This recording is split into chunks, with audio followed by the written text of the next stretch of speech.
کیا آپ کو لگتا ہے کہ جنگیں اب زمین پر لڑی جائیں گی؟ غلط۔ اگلی جنگ خلا میں ہوگی اور پاکستان نے خاموشی سے اپنا پہلا بڑا قدم اٹھا لیا ہے۔ خلا اور ٹیکنالوجی کی جنگ عالمی سطح پر حکومتوں اور نجی کمپنیوں کے درمیان ایک نئی نوعیت کا مقابلہ ہے۔ اس ویڈیو میں ہم دیکھیں گے کہ خلا اور جدید ٹیکنالوجی کی دوڑ کس طرح جغرافیائی طاقت، فوجی حکمت عملی اور عالمی معیشت کو متاثر کر رہی ہے۔ خلا اور ٹیکنالوجی کا یہ جنگی میدان اب ایک نیا عالمی معرکہ بن چکا ہے اور اس کا اثر ہر ایک پر پڑ رہا ہے۔ آج ہم اس ویڈیو میں ان سب باتوں کو تفصیل سے سمجھیں گے۔ یہ مقابلہ خلا کی دریافت سے کہیں آگے بڑھ کر اب ٹیکنالوجی کے میدان تک پہنچ چکا ہے۔ ہم نے 1960 کی دہائی میں خلا کی دوڑ دیکھی تھی، جہاں دنیا کے بڑے ممالک اپنے سیٹلائٹس بھیج رہے تھے اور اسپیس پروگرامز میں کامیابی کو اپنی طاقت کا نشان مانتے تھے۔ لیکن اب یہ جنگ خلا تک محدود نہیں رہی۔ اب یہ جنگ ٹیکنالوجی، سائبر سیکیورٹی، مصنوعی ذہانت اور جدید ترین تحقیقاتی شعبوں تک پہنچ چکی ہے۔ اس کا آغاز خلا کی جنگ سے ہوا تھا، جہاں امریکہ اور سوویت یونین نے اپنی طاقت اور عظمت کو ثابت کرنے کے لیے خلا میں قدم رکھا۔ لیکن آج خلا کی دوڑ نے نیا رخ اختیار کیا ہے۔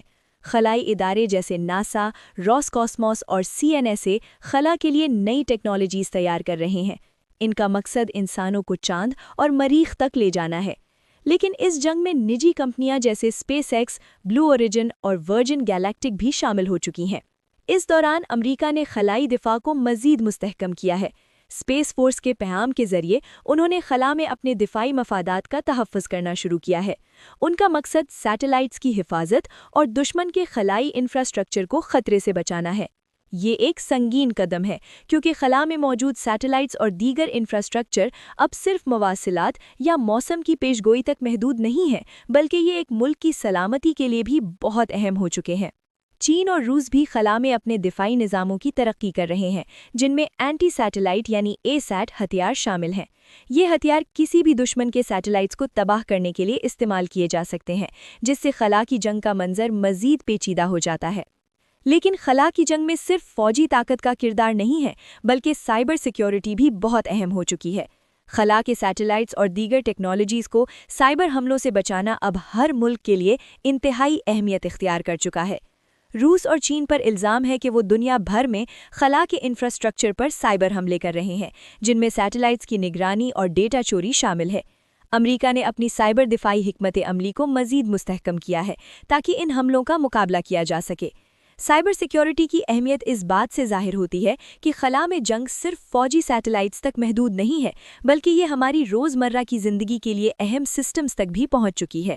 اب کوانٹم کمپیوٹنگ کی طاقت کے بارے میں بات کرتے ہیں۔ کوانٹم کمپیوٹنگ نے خلا کی ٹیکنالوجی میں انقلاب برپا کرنے کی صلاحیت رکھی ہے۔ چین نے دنیا کا پہلا کوانٹم سیٹلائٹ بھیجا، جس سے دنیا بھر میں یہ ثابت ہو گیا کہ وہ اس میدان میں سب سے آگے ہے۔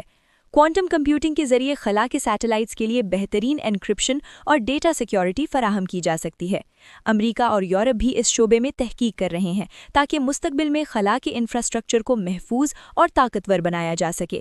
ان کی کوشش ہے کہ خلا سے حاصل کیا جانے والا ڈیٹا انتہائی محفوظ طریقے سے استعمال کیا جا سکے۔ خلا کی معیشت اب صرف تحقیق یا فوجی مفادات تک محدود نہیں رہی، بلکہ تجارتی ادارے بھی اس میں شامل ہو چکے ہیں۔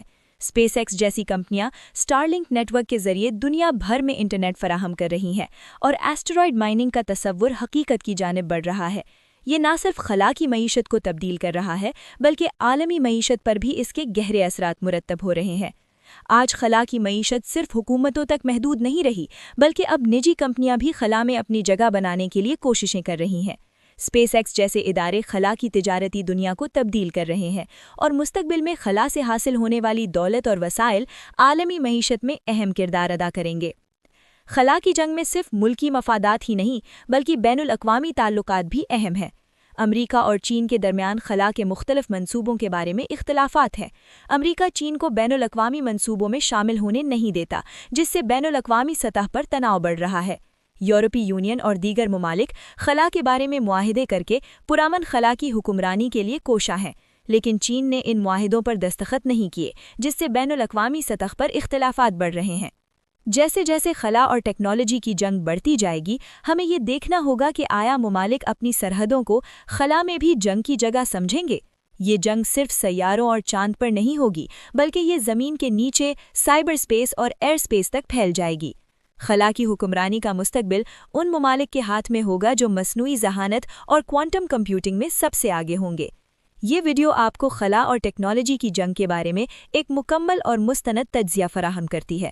اگر آپ کو یہ ویڈیو پسند آئی ہو تو سبسکرائب کریں اور اس موضوع پر اپنے خیالات کو کامنٹس میں شیئر کریں۔